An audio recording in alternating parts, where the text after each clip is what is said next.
let's take a look at alicekeeler.com/10frames.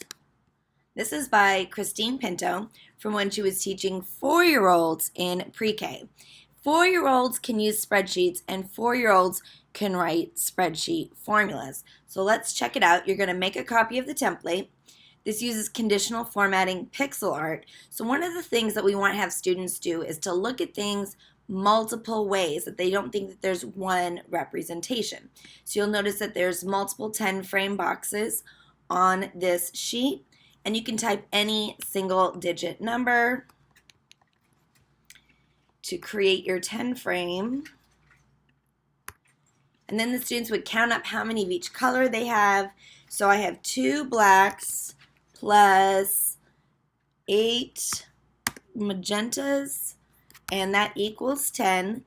And then in this blue box, they need to check their work. So it'd start with an equal sign, and does 2 plus 8 equal 10?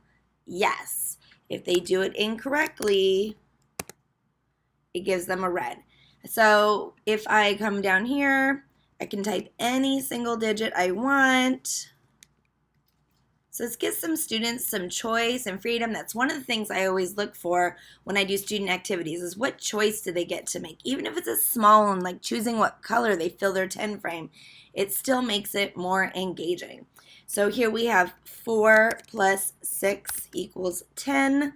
And then I want to check my work, equals 4 plus 6. Oops, equal sign. And sure enough. So students would fill this out in their choosing of 2 colors and go to the next tab and do it with 3 colors.